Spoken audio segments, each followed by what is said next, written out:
The coffee had gone lukewarm by the time I got around to drinking it, which was fine, because I hadn't made it for the taste. I made it because 6 o'clock had come and I needed something to do with my hands that wasn't sitting still. The flat is small. Second floor, Findorf, a street of plane trees and bicycles chained to iron railings and neighbors I know by their footsteps on the stairs rather than their faces. I've lived here 4 years. Plain furniture, because I never saw the point of anything else. A table, a chair, a bed, a window that looks down on the street and the tram line, and further off, the spire of a church I have never once entered.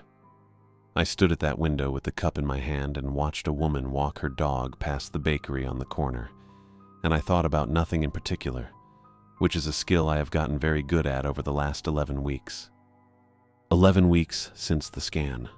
4 months since the doctor said the word, and then the other words after it, the ones about the brainstem and the ones about management rather than cure, delivered in that careful, level voice they must train into them, the voice for telling a man something he cannot do anything about.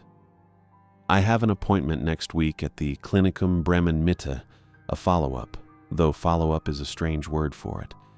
There is nothing to follow up on that changes anything. I have not told anyone. Not a sister, because I have none. Not a friend, because that word has gotten thin over the years, worn down to almost nothing, the way a coin loses its face from being carried too long in the same pocket. There is no one whose evening would be different for knowing. I sat down at the kitchen table with the coffee and looked at it. Really looked, for the first time in longer than I could say. Plain wood, pale from scrubbing. A little scarred along one edge where I'd set something hot down on it once, years ago, and never sanded it out. Nothing carved into it. I let it go the way I let most things go now. Set it down gently, the way you'd set down a glass you didn't want to hear break. Outside, the street lamp had come on. That time of year in Bremen, the light goes fast. 1 hour it's afternoon, and the next, the windows across the street are lit up yellow, and the sky has gone the color of a bruise healing. I got up and closed the curtain, more out of habit than cold, and stood there a moment with my hand still on the fabric, and I thought, not for the first time, and not with any particular weight to it, that I had spent 30 years arranging my life so that nothing in it required looking at too closely. The tumor had simply been the latest thing to go into that arrangement. I had decided somewhere in those 11 weeks, without quite deciding it out loud, that I would live the 4 months the same way I had lived the 30 years before them. Quietly, without disturbing anything. I sat back down.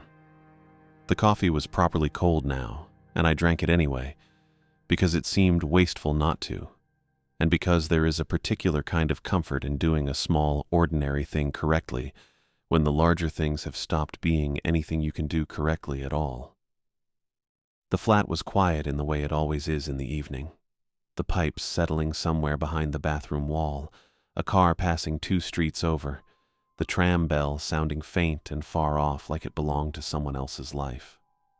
I have gotten used to that quiet. I built it myself, over years, brick by brick, and now I live inside it the way another man might live inside a marriage or a job or a church. It asks nothing of me. It has never once asked me to explain myself. The phone rang. It sat on the table where I'd left it that morning, screen dark, and it rang the flat, ordinary ring I'd never bothered to change. And for a second I only looked at it, startled that anything had broken the silence at all. Nobody called this late. Nobody called at all, most weeks, unless it was the clinic confirming an appointment I already had written down. It rang a second time. I set the cup down on the table, on the plain wood, next to where nothing was carved, and I picked up the phone. Wagner? Yes. My name is Remy Schultz.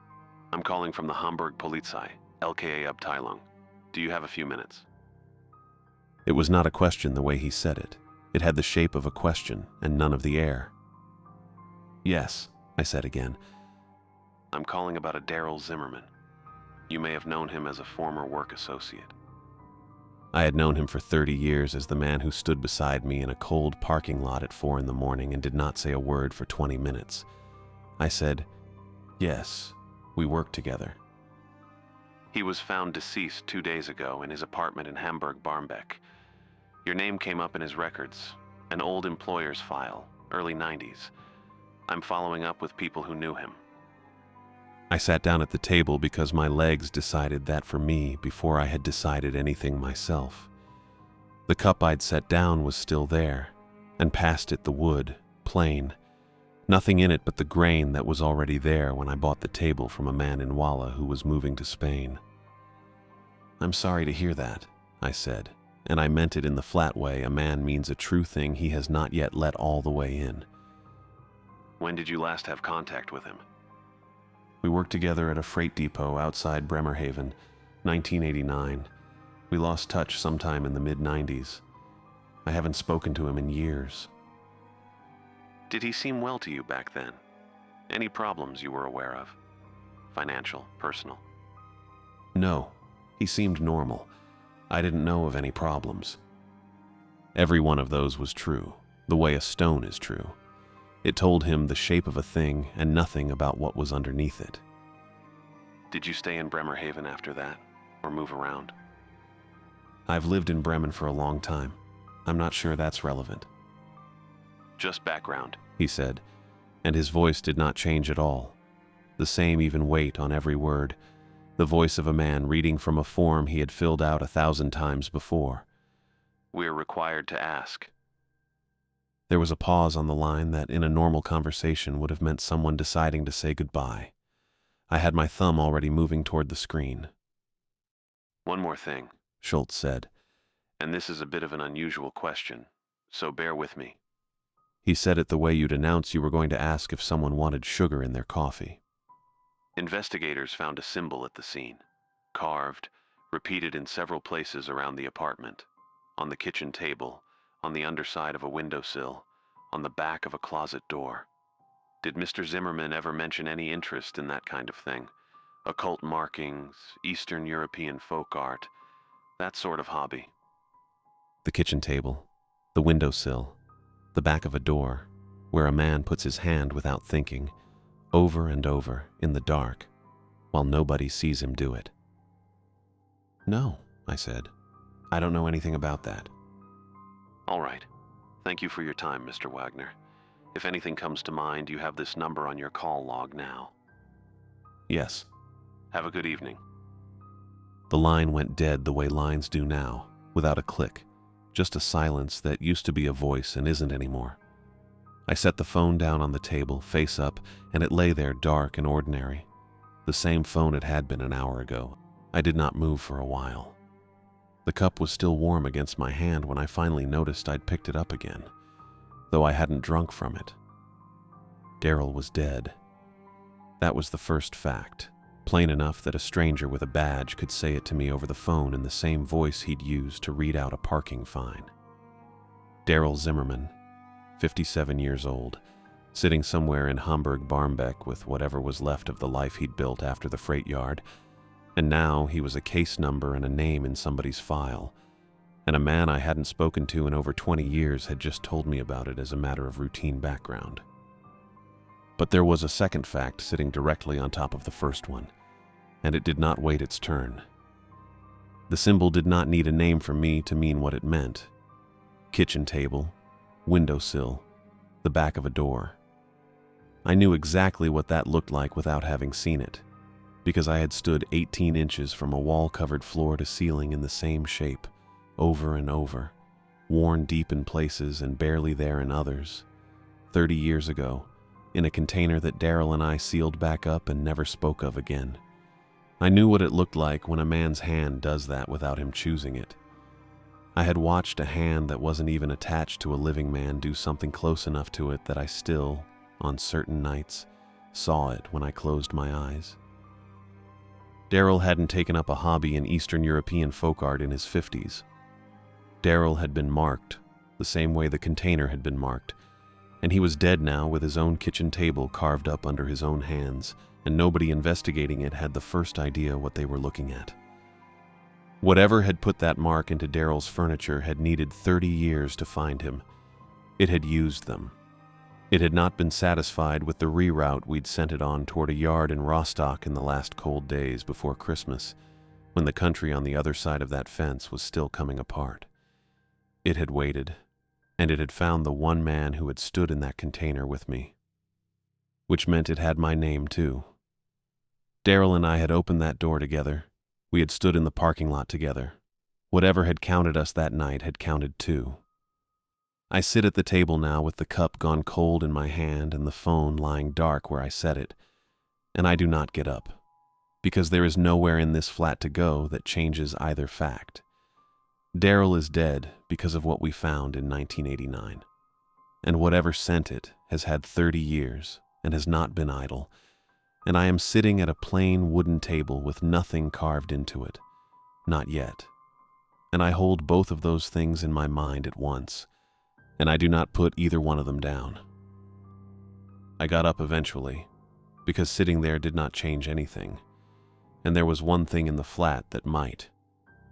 The water heater in my bathroom is bolted to the wall the way everything in these old Findorf buildings is bolted, which is to say badly, and it comes away from the plaster with a groan if you pull it by the top edge and lean your weight back. I have done this in 4 apartments now. Hamburg first, then Bremen twice, then here. Each time I told myself I was checking for damp behind it, in case anyone ever asked. Nobody ever asked. The envelope was taped where I'd left it the last time, manila, gone soft and gray at the corners, the tape yellowed and brittle enough that it came away from the metal in flakes rather than a strip. I peeled it loose with 2 fingers and did not look at it right away. I set it on the closed lid of the toilet and pushed the water heater back against the wall. I carried it into the kitchen the way you'd carry something that might be wired to go off, and I set it on the table where the phone still lay dark and where my cup still sat with a skin forming on the cold coffee.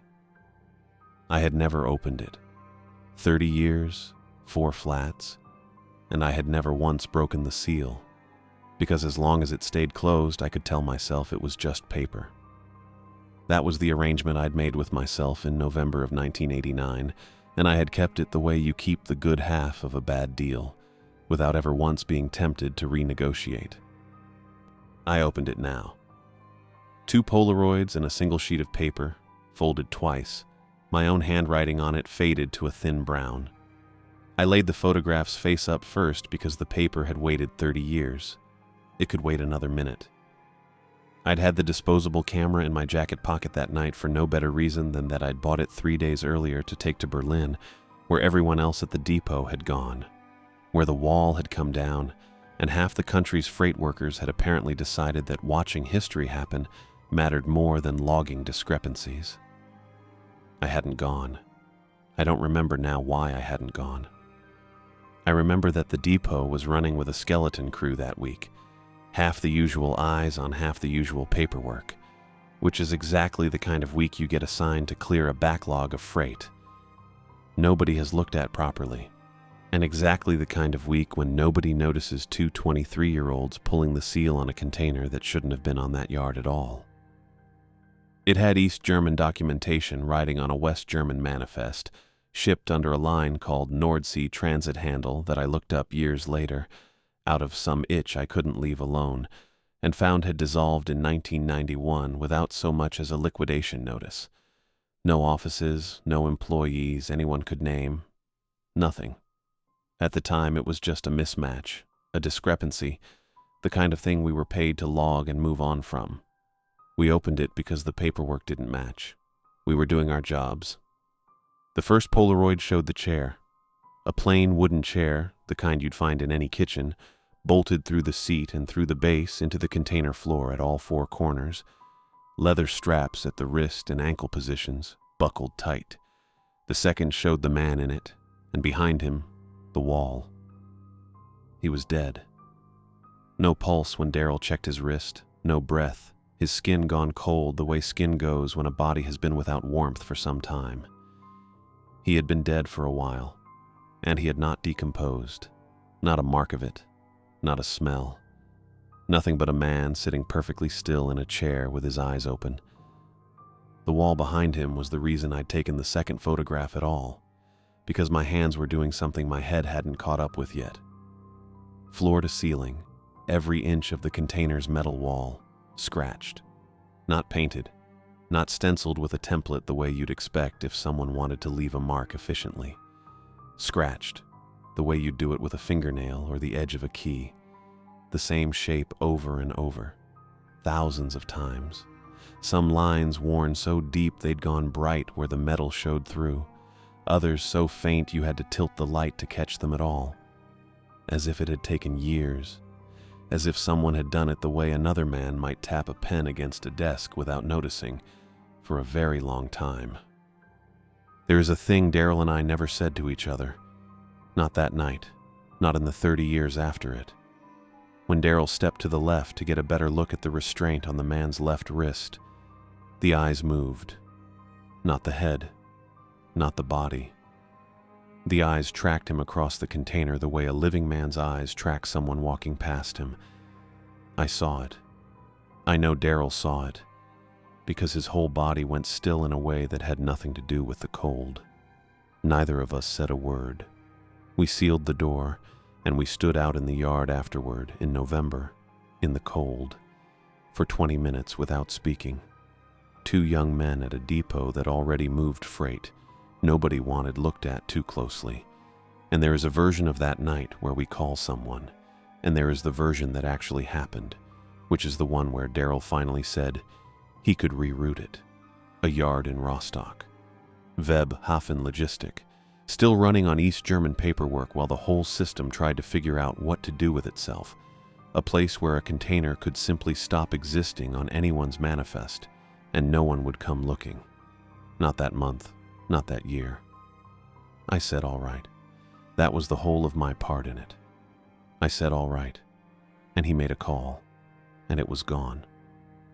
Before he burned the original manifest he'd pulled off the container door, I copied it out by hand onto a single sheet, because some instinct in me even then didn't trust an arrangement that depended on nobody ever needing the paper again. I unfolded it now under the kitchen light.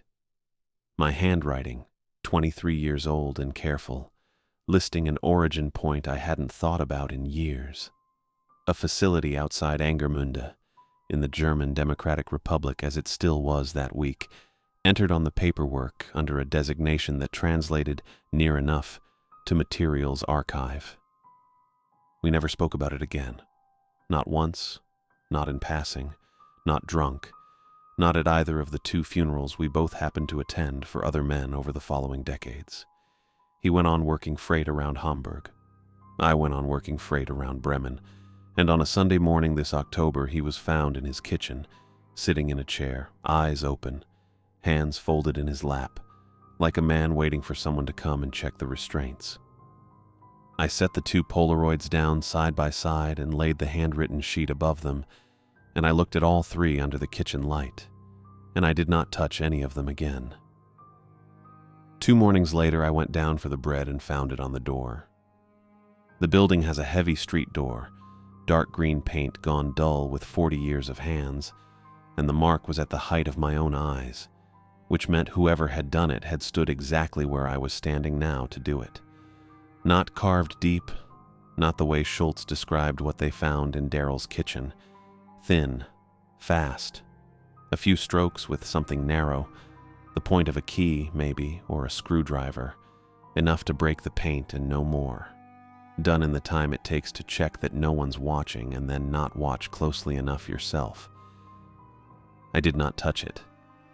I stood in the cold with my hand still on the door handle, and I looked at it the way you look at a word in a language you used to speak and have told yourself for 30 years you'd forgotten. I took out my phone and photographed it. Twice, once close and once with the door frame in the shot so there'd be no arguing later about where it was. Then I went and got my bread like a man does, and I did not tell the woman at the bakery counter anything was wrong, because there was nothing to tell her that would have come out as a sentence that made sense. I did not search it that morning. I want to say that plainly, because it matters to me that I know why. I had carried that shape in my head since I was 23 years old, without once typing it into anything, without once describing it to a doctor or a priest or the two women I'd been briefly married to, and there was a reason for that beyond simple caution.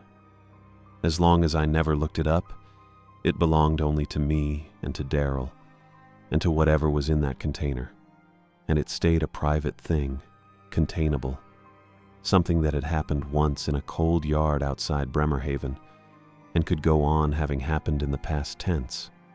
Looking it up would move it into the present. I understood, even standing there with a bag of rolls going cold in my hand, that a search bar was a door, and that some part of me had known for 30 years exactly where that door led, and had simply declined to walk up to it.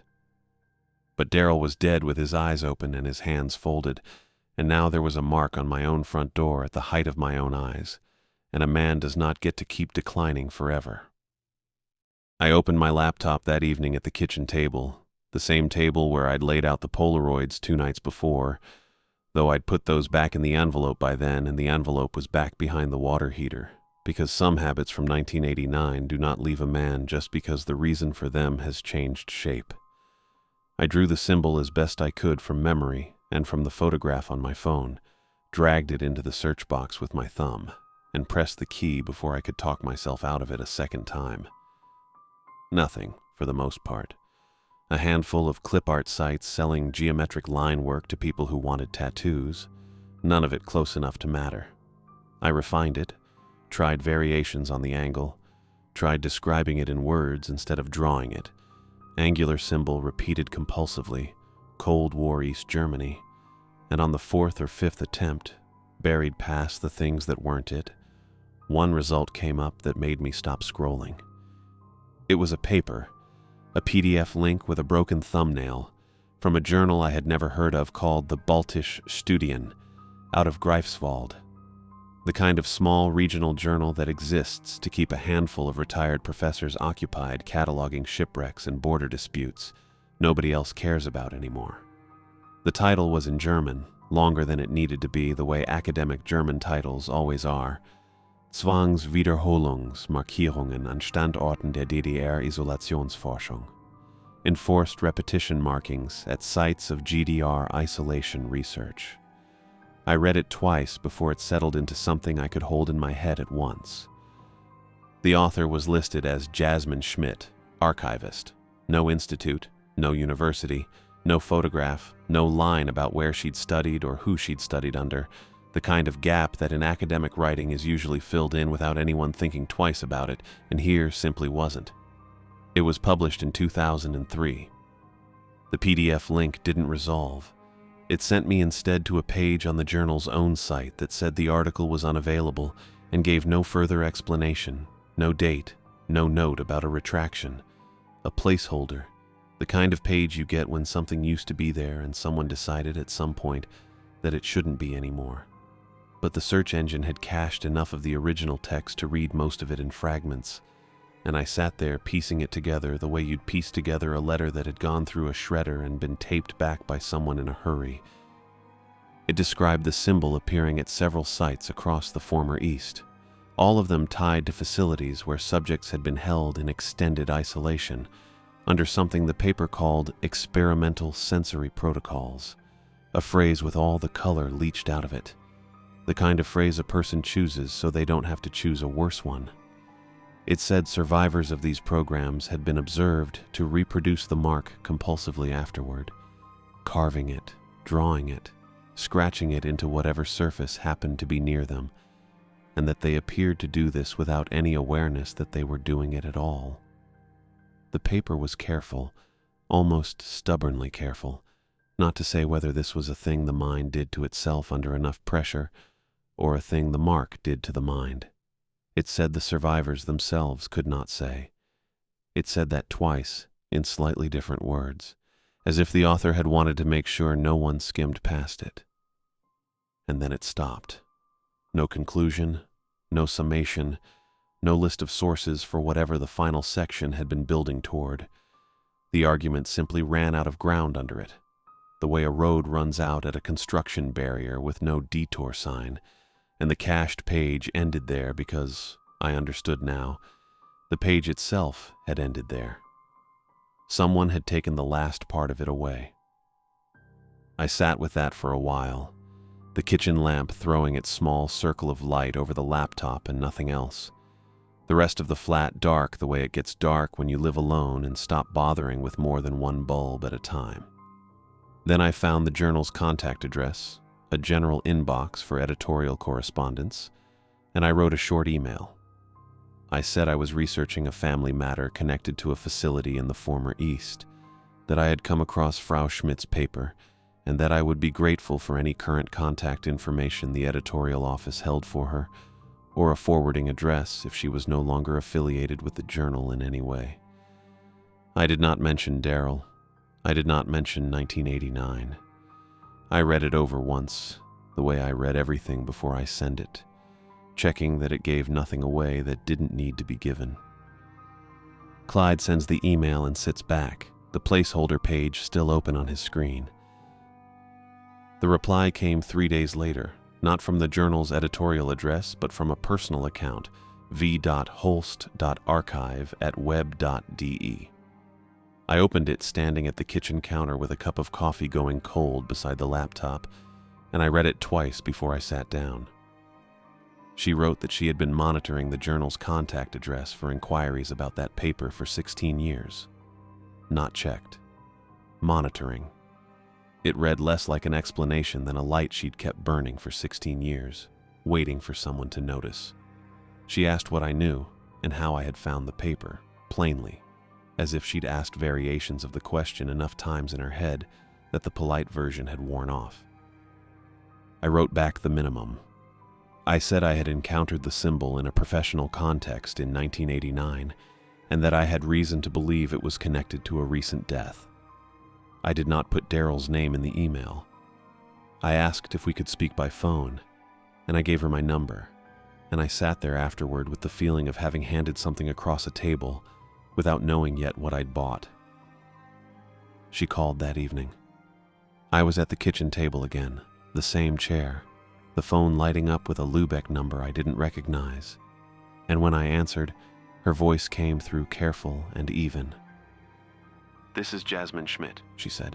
"You emailed the journal." "Yes." "You said a recent death. I'd like you to tell me what happened. But first, I want to tell you what happened to me, so you understand why I'm asking." I said that was fine. She told it without hurrying.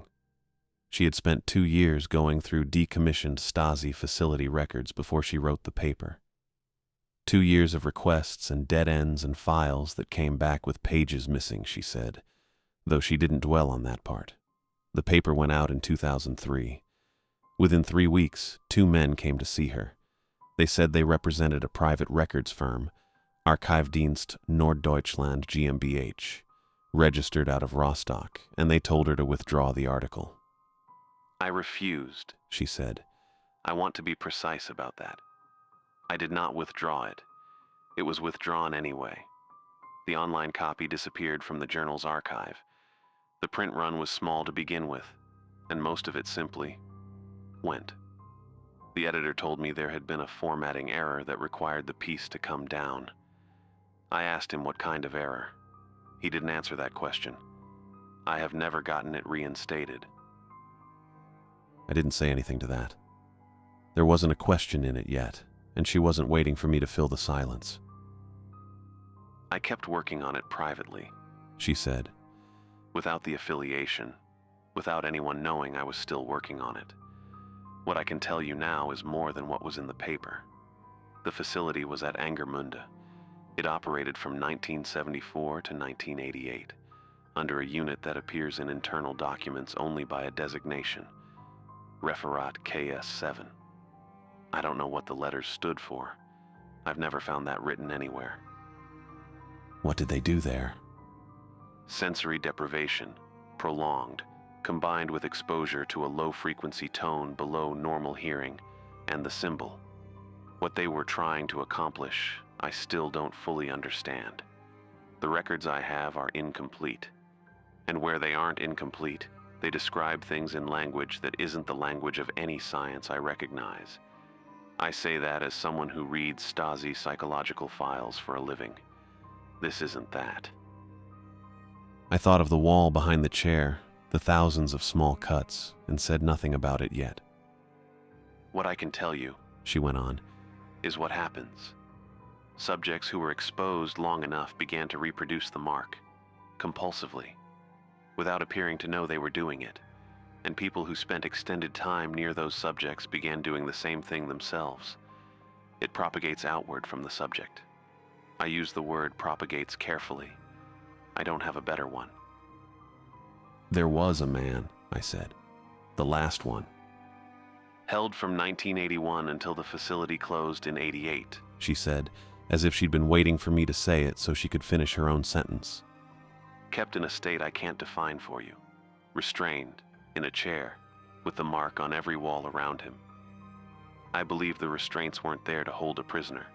I can't tell you with any certainty what they were for.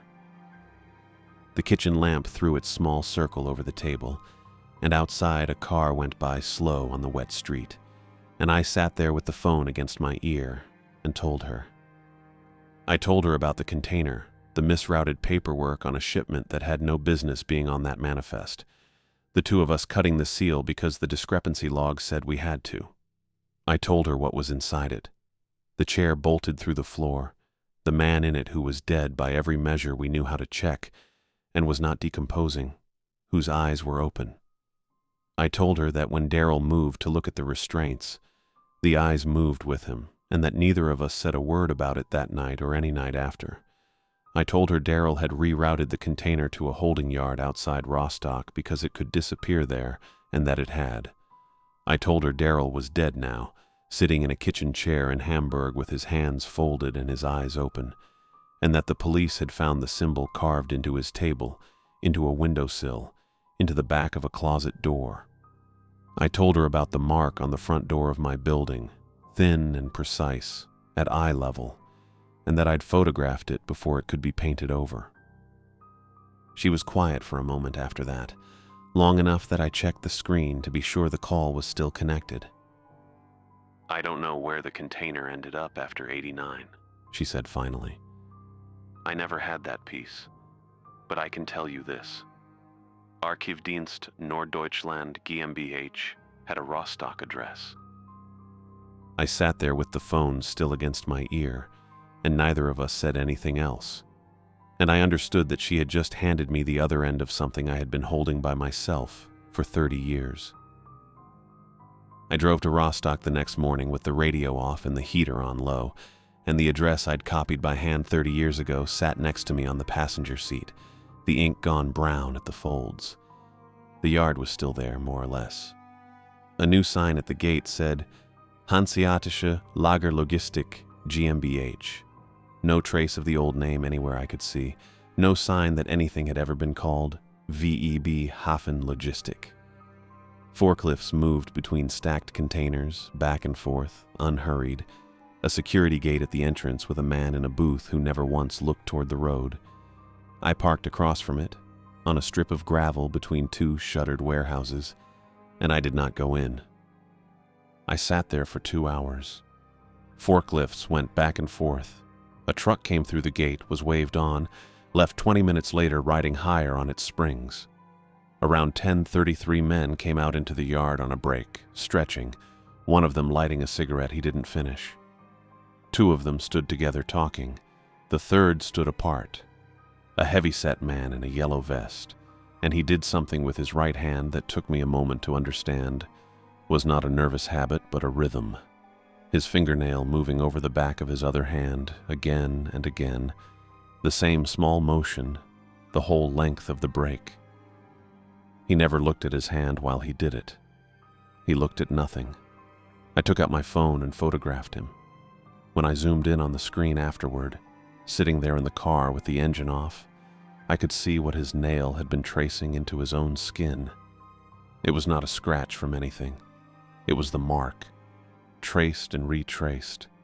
The same lines, over and over, on the back of his hand, and he had gone back inside with the others when the break ended, and I don't think he knew he'd done it.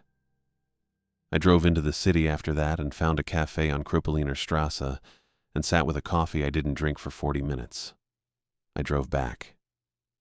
The man was already on the hood of my car when I came around the corner of the warehouse. He was perhaps 60, gray jacket, hands resting in his lap. His eyes were open.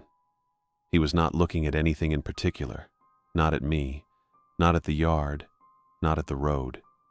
He did not move the whole time I stood there, 20 meters off, what felt like a long time, probably 10 seconds. He was simply there, upright, still, in exactly the posture Schultz had described to me over the phone without either of us using the word for it. Hands folded, eyes open. I did not go around to my side. I came at the car from the passenger door, opened it slow, got in across the seats without ever putting my back to him, and started the engine, and he had still not turned his head by the time I pulled out onto the road. 3 blocks on, I checked the mirror. Nothing. No man on the pavement, no man anywhere behind me, no one walking away in either direction. I checked it twice more before I let myself stop checking. I drove the whole way back to Bremen without the radio on. It was full dark by the time I pulled up outside my building. I sat there in the car with the engine off, watching my own front door from a safe distance before I let myself get out. Then I called Jasmine from the driver's seat, the phone against my ear, my breath fogging faintly on the inside of the windshield. I told her about the man on the hood of the car, the eyes that never once found me. She didn't answer right away.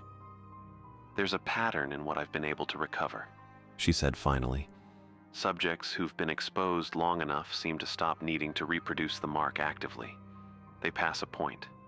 After that, they don't scratch it into anything anymore. They become something else, present, near people, waiting. I don't know if they're aware of what they're doing when it happens. I don't think they're suffering." A pause, longer than the others. "I'm not sure that makes it better." "Where's the container now?" I said. Not a question the way most people ask questions. I said it flat, the way Daryl used to say things because I needed it said and answered and nothing else around it. "I found it," she said. I didn't say anything. "Come to Lübeck," she said. "I want to show you what I have before either of us decides anything." I told her I would come. "Fleischhauerstrasse," she said, and gave me the number, 3rd floor, in the Altstadt. "Come in the morning." The drive to Lübeck took a little over an hour, and I spent most of it not thinking, which by then had become a skill I could produce on demand. The Altstadt streets were narrow and cobbled and empty at that hour, brick gables leaning over the car like they were listening. I found the number on Fleischhauerstrasse wedged between a shuttered bakery and a door that hadn't been painted since the wall came down, and I climbed 3 flights of stairs that smelled of old plaster and somebody's coffee. Jasmine opened the door before I knocked. She was smaller than her voice on the phone had suggested, sharp-featured, gray-green eyes behind wire frames that made her look like she was always in the middle of reading something.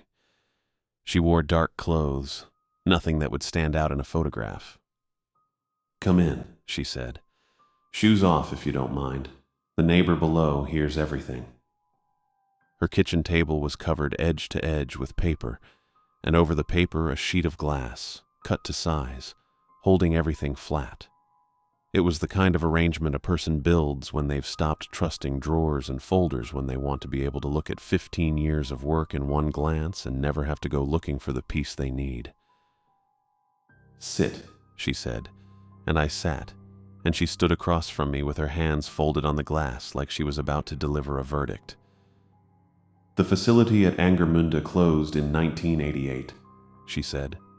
"I want to tell you why, because it isn't in the paper, and it's the reason any of the rest of this matters." I said nothing. It wasn't a failure in the sense the ministry would have recognized as failure. The program did what it was built to do. What ended it was that the staff running it began reproducing the mark, not the subjects, the handlers. She tapped a fingernail against the glass, over a photocopied page dense with East German bureaucratic type. Men who were never inside the container for more than a few minutes at a time, doing their jobs, checking restraints, adjusting recording equipment. They started doing it without knowing they were doing it. On desks, on their own arms. One report, I have only a fragment of it, describes a supervisor finding it scratched into the inside of his own briefcase and not remembering when. And the records, I said. Classified at a level that should have meant they went to the Bundesarchive after reunification, with everything else the ministry kept. They didn't. Either they were destroyed, or someone arranged for them to look destroyed. I have built what I have out of what leaked around the edges of that. Through the Berthler Behörde, the federal office that holds the surviving Stasi files, filed under research pretexts that were not entirely honest. 15 years of asking for the wrong thing and hoping the right thing came back inside it. She lifted the glass at one corner and slid a single page out from underneath, careful with it the way you're careful with something you've already lost once. It was a photocopy of a photocopy, the type faint, a stamp in the corner half legible. This is the one that matters, she said. March of 1988, written by a program handler identified only as Oberleutnant F. A rank, an initial, nothing else. I have never found his full name and I no longer expect to. I read it. My German was good enough for the shape of it, if not every word. A clipped procedural hand, the kind of writing a man produces when he is documenting a fact he does not want to explain, only to record. The word Desynchronisierung appeared twice. Below it, a note that the chair's fixed bolted orientation, rotated a minimum of 45 degrees, disrupted what the memo called the transmission pattern. That's the whole of it, Jasmine said. No mechanism, no theory. He isn't telling anyone why it works. He's telling them that it works, the way you'd write down that turning a valve stops a leak. And you believe it. I believe a man under enough pressure to lose control of his own hands would not have written that down unless he had watched it happen. She let the page rest on the glass again, which is why I need to tell you where it is. She said it plainly, the way she'd said everything else. A private cold storage facility in Schwerin, on Wittenberger Strasse near the canal. A company called Kältespeicher Westmecklenburg. The container had never been remanifested after 1989. It had simply sat, refrigerated for 30 years, in a basement nobody had reason to open. I found the man who manages the leases through a subcontractor list out of the Rostock yard, she said. I paid him for the file. He didn't ask why I wanted it, and I made sure he had no reason to remember my face. She reached into a drawer beneath the table and set a single brass key beside the memo, not yet toward me, just set down, the way you'd set down something you'd been carrying so long it had stopped feeling heavy. It opens the gate to the storage corridor. I've had it for 4 months. I have not used it. Why not? Because I wasn't there in 1989, she said. I have never seen inside that container. I have a memo written by a man whose full name I don't know, describing a mechanism nobody understood, for a thing I have only ever read about secondhand. I was waiting for someone who could tell me the door I was about to open was the right door. My phone lit up on the table between us, face down, and buzzed once against the wood. I turned it over without thinking, and found a message from Schultz. Plain, procedural, the kind of message that reads like nothing until you read it twice. The task force handling Daryl's case had been expanded. Similar cases in 3 other states. A consulting body brought on under federal contract for Cold War materials assessment, Archivdienst Norddeutschland GmbH. I turned the phone so Jasmine could see it. She read it standing, very still, for longer than the message required. I didn't put this in the paper either, she said finally. I couldn't prove it in 2003, and I'm not certain I can prove it now. But I don't believe Archivdienst is investigating anything. I believe they're what's left of Referat KS7, the ones who survived closing the place down in '88, and who have spent 30 years finding people like your friend, like you. and studying what happens to them, learning how to move it, scale it. Daryl's death wasn't the mark finding him. I don't think so. I think Archivedienst decided he was a liability. She looked at me, and for the first time her careful voice had something under it. Which means you are also a liability, and a federal task force has access to police files. Which means they have your name, from the call you took from Schultz, your address, your number. I sat with that for a moment, the way you sit with cold water before you decide whether to go in. You said you found where it is, I said. How do you know they haven't? Because if they had it, and they'd opened it, she said, the transmission wouldn't still be sitting in one place, contained, pointed only at whoever gets close. It would already be somewhere else. Neither of us said anything for a while after that. Outside, a bell somewhere down toward the harbor rang the hour and stopped. We leave tonight, she said. 11. Before they work out, you found anything at all. We didn't talk about what we would do if the memo was wrong, or what 45 degrees was actually supposed to accomplish, or what exactly we would be rotating a bolted chair away from. We didn't talk about what the man in that container had become, sitting 30 years in the cold with his eyes open. There didn't seem to be a way to ask it that either of us could answer. Jasmine slid the key an inch across the glass toward me. I picked it up. The A20 was empty in the way that only a motorway at midnight can be empty. Long stretches of nothing broken by the sodium glow of a service station, and then more nothing. Jasmine drove with both hands on the wheel and her eyes fixed on the white line, and neither of us said what we were thinking, which was that we had a key and a bolt cutter and a memo written by a man identified only by a rank and an initial, and that this was what we were staking everything on. I watched the dark fields go by and did not ask her what happened if the bolts didn't shear, or if 45 degrees turned out to mean nothing at all. There didn't seem to be a version of that question that wouldn't just sit between us for the rest of the drive. We came off the motorway a little before 5 and followed the canal road into the industrial strip, past shuttered logistics yards and a scrap yard with a dog that didn't bother barking. The Keltischspeicher West Mecklenburg building was low and gray and unmarked. It didn't need a sign, because everyone who needed to find it already knew where it was. The main doors were chained. Jasmine led me around the side to a service gate set into the concrete, and the key she'd bought turned in the lock on the first try. Quiet, well-oiled, like it had been used before, by someone else recently. The corridor below smelled like a butcher's freezer, and old poured concrete, and the fluorescence came on one bank at a time as we walked, triggered by motion, so that we always seemed to be walking into a room that had been dark a second before. 4 degrees. I could feel it in my chest. The container was in the third bay, sitting on skids gone gray with frost rot, and the document sleeve on the door still held the same manifest I had copied out by hand in a break room 30 years ago.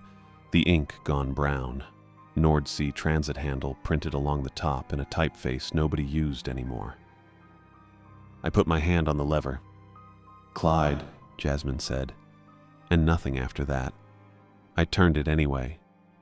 The seal broke with a sound like a held breath let out all at once, a pressure equalizing, and the door swung, and the smell of the place came out at us, cold and metallic, and something else beneath it. Inside, nothing had moved in 30 years. The chair sat bolted where it had always sat.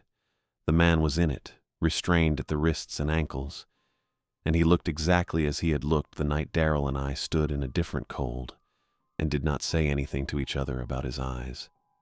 He had not decomposed. He had not changed. The walls around him were black with the symbol, scratched over and over into the metal, so dense in places it looked like a single wound. His eyes moved to me the instant the door opened. I told myself I was ready for that. I had seen it once already 30 years ago, and surviving it once is supposed to count for something. It didn't count for much. I stepped inside and became aware of a sound that wasn't quite a sound, a single note pitched somewhere below hearing, felt more than heard, a pressure behind the ears that built as I stood there. I put my hand out for the door frame to steady myself and found instead a short screw lying loose on the container floor. And I don't remember bending to pick it up.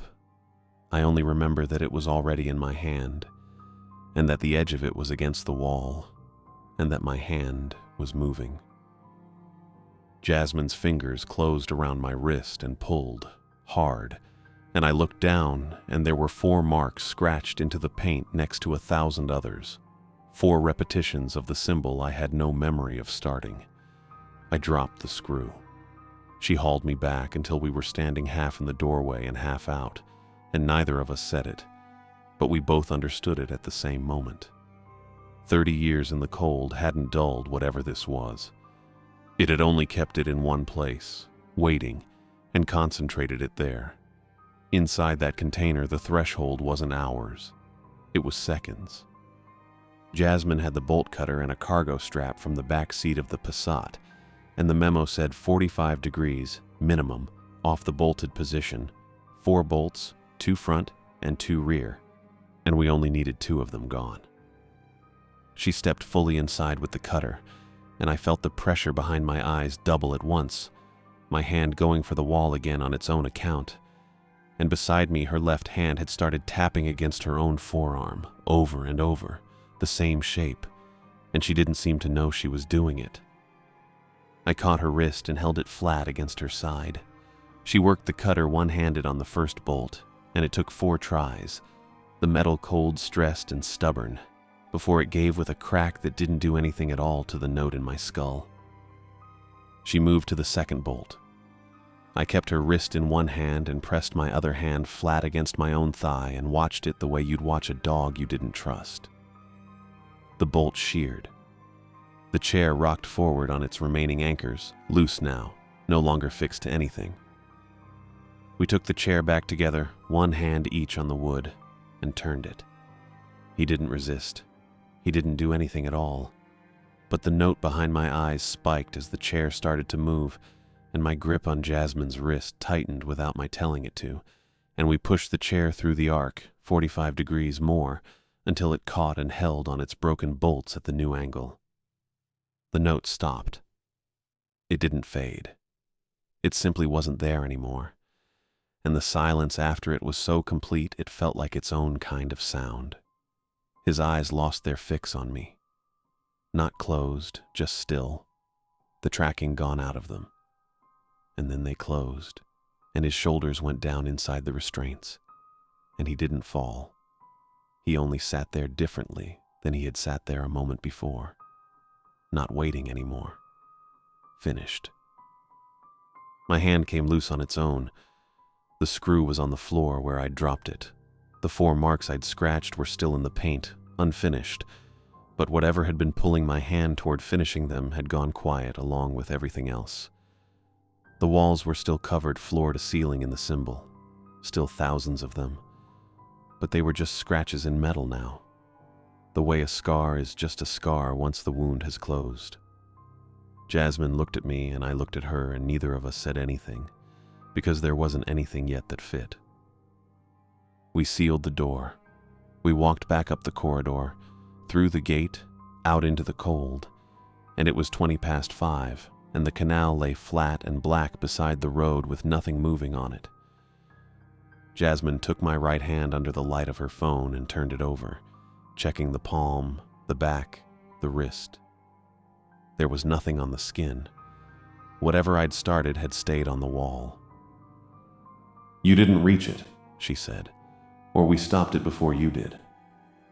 She didn't say which she thought it was, and I didn't ask her to guess. We walked to the car without running, cutting along the service road that followed the canal instead of back through the front lot, and it was there, at the far end near the main gate, that I saw the dark blue BMW sitting with its lights off and 2 men in the front seats, watching the building the way we had been made to watch it. Neither of us said the name out loud. We got in the Passat and pulled out onto the service road, and I watched the rear window for 3 kilometers and saw nothing behind us at all. The service road brought us back onto the ring and then onto the A20, and for the first stretch, neither of us said anything at all. Jasmine drove with both hands on the wheel, gripping it tighter than the road demanded. The heater ticked. The dashboard clock read a little past 5, and the fields on either side were the flat black of Mecklenburg farmland at that hour. No lights, no other cars, just the two ruts of our headlights running out ahead of us and closing again behind. I kept my right hand palm down against my thigh, the way I'd pressed it there in the container, though there was no longer anything for it to do. Every few minutes I turned it over and looked at it under the passing glow of a road sign, and there was nothing there, and I turned it back down again and did it again a few minutes later. The sky started to lighten somewhere past Wittenberg, that thin gray that isn't dawn yet, but is the promise of it, the fields resolving out of the dark, one field at a time. Jasmine had the wipers going against a mist that wasn't quite rain. I watched the mirror out of habit longer than the 3 kilometers I'd promised myself. Nothing came up behind us. A truck passed us going the other way, its lights swinging across the inside of the car for a second, and that was the only other vehicle we saw for a long time. Jasmine spoke once, somewhere around Gettebusch, her eyes still on the road. "I don't know if it was enough," she said. "I don't know what enough would mean." I didn't answer her. There wasn't an answer I had that would have made either of us feel like we'd done something other than the one thing we'd managed to do, which was stop a chair from pointing the direction it had pointed for 30 years. Whether that was a door closing or a door catching for a moment before it swung back open, neither of us knew. We drove the rest of the way into Lübeck without the radio on. She dropped me at my car outside her building on Fleischhauer Strasse a little before 8, and I drove back to Bremen with the sun fully up by then, ordinary traffic on an ordinary road, and I don't remember much of that drive at all. 2 days passed in my flat, and I didn't let myself say what I was waiting for. I made coffee I didn't finish. I sat by the window that looks down onto the street and watched people walk past who weren't looking for anything, who had no reason to scratch at the backs of their own hands. The phone rang on a Thursday afternoon, and I knew the number before I picked it up, because I'd saved it after the first call without quite deciding to. "Herr Wagner, Remy Schultz." "Yes." "I wanted to follow up on the Zimmerman matter." His voice had the same even register it had the first time, the tone of a man reading from something he'd read from before. "The task force has completed its review. The finding is a cardiac event, a pre-existing condition, undiagnosed. There's no indication of anything beyond that."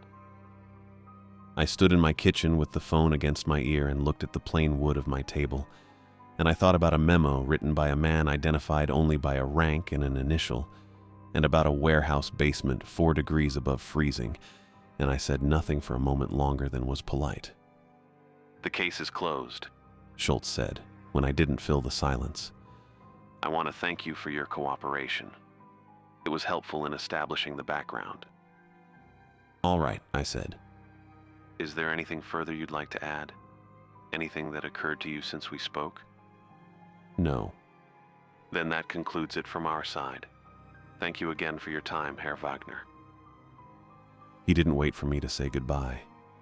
The line went dead the way it had the first time, with the same clean, unhurried finality. A man closing a folder because the folder is finished, and there is another one on the desk. I stood holding the phone a second or two after the call had ended, listening to nothing. I set it down on the kitchen table, face up, screen already dark, and I sat there with my hands flat on either side of it and thought about the word closed. Not about Darryl in his chair with his hands folded, because I had already spent enough hours on that. About the word itself, and who had the authority to say it, and how a federal task force investigating a death connected to something they had no public name for had managed to reach a conclusion so quickly, so cleanly, in language that fit on one line of a form. It closed because the people who reviewed it were the same people the memo belonged to. Archivdienst had not investigated Darryl's death. Archivdienst had filed it. The waiting room at the Klinikum Bremen Mitte had the same posters it had 11 weeks ago, the same laminated diagrams of a brain sliced into cross-sections with a tumor rendered in a shade of red that no actual tumor is, and I sat under them for 20 minutes before they called me in. The oncologist was a younger man, careful with his hands, the kind of doctor who has learned to deliver bad news by softening the room around it rather than the news itself. He had my scans up on the monitor, and he turned them slightly toward me, out of habit more than expectation that I would understand what I was looking at. He said the growth had progressed within the range they'd projected. He said this as flatly as if reporting weather that had arrived exactly as forecast. He talked about palliative management, about what the coming weeks might look like, about a nurse who could come to the flat, about medication adjustments. He asked if I had questions. I said no. He asked if there was anyone I wanted him to speak with, a family member, someone to help coordinate care. I said no to that too. He nodded, unsurprised, as though he'd been refused before. He said the 4 months remained, roughly, the working estimate, and that it could go either way by some margin, and that he would see me again in 3 weeks unless something changed sooner. I said thank you. I did not tell him about the corridor in Schwerin smelling of refrigerant, or the chair, or the sound that wasn't a sound. There was no version of that sentence that fit inside the room we were sitting in. I drove home with the radio off. That evening I sat at the kitchen table with a legal pad and a pen, and I wrote it all down, start to finish. The way you'd write instructions for someone who'd have to do the job after you and couldn't ask you anything once you'd started. The manifest and its false line for Nordsee transit handle, the Polaroids and what was in them, Angermunde and the years it ran and the unit's designation, the letters and the number I'd learned to say without hesitating. The Rostock yard that used to be VEB Hafen Logistik and was Hanseatische Lager Logistik now, forklifts moving in a lot where a container had once sat waiting for someone to stop looking for it. Archivdienst, Norddeutschland GmbH, its registered address, its federal contract, the shape of what it actually was underneath the contract, the warehouse on Wittenberger Strasse. The memo, word for word as Jasmine had read it to me. Desynchronization, 45 degrees. No explanation given because the men who wrote it hadn't had one either. What we did with the bolt cutter and the strap. What happened when the chair turned. I wrote it plainly, the way I'd have logged a discrepancy on a manifest 30 years ago. I found a large envelope in the drawer under the phone, the kind meant for documents rather than letters, and I folded the pages into it along with copies I made at the shop on Ottersberger Strasse, running each sheet through twice so there'd be no single original anyone could lose or take. I wrote her address from memory, Fleischhauer Strasse, the building, the floor, and under it I wrote a short note by hand. Make copies. Keep them in more than one place. Don't keep them all with you. I sealed it and walked it to the post box on the corner myself rather than leaving it for the carrier, and I stood there a moment after it had gone through the slot, my hands feeling strangely empty. I didn't hear anything back that day, and I hadn't expected to. It was after 10 when I went into the bathroom to wash up before bed. The water ran cold first, the way it always did in that flat, and I let it warm while I looked at nothing in particular. At the grout between the tiles, at the small rust stain under the tap that had been there since I moved in. I worked the soap into my hands the way I always had, without thinking about it, and when I turned my left wrist to rinse it, I saw the mark. It was on the inside, just below where the veins show through, faint, thin-lined, the kind of mark you'd miss entirely under a watch strap or a cuff. It wasn't ink. It had the brownish, matte look of something dried rather than drawn, and I knew, without needing to hold it closer to the light, what it was before I let myself finish looking at it. 4 of them. 4 small repetitions of the same angular shape, the same count as what I'd left scratched into the paint of the container wall without knowing I'd started. I did not remember making it. I turned my wrist under the water. The mark didn't move and didn't lighten. I stood there with the tap running past my hand longer than it needed to, wondering whether it had been there before Schwerin, whether I'd simply never looked, in 30 years, at the underside of my own wrist. I didn't have an answer, and I understood, standing there, that I wasn't going to get one by looking harder. I shut off the water. I dried my hands on the towel behind the door, working it carefully around the wrist, and I pulled my sleeve down over the mark and buttoned the cuff, and I did not look at it again. I went to the kitchen, and I didn't turn the light on. I sat at the table in the dark the way I had the night Schultz first called, hands flat on the wood, the envelope already gone, already somewhere between Bremen and Lübeck in a mail van, out of my hands now in every sense that mattered. I told myself I wasn't going to think about the man in the chair, his eyes closed now instead of open, or about whether 45 degrees had ended something or only interrupted it for as long as the chair stayed turned. I told myself that, and I sat there in the dark not thinking about it. And for a while, mostly, I didn't.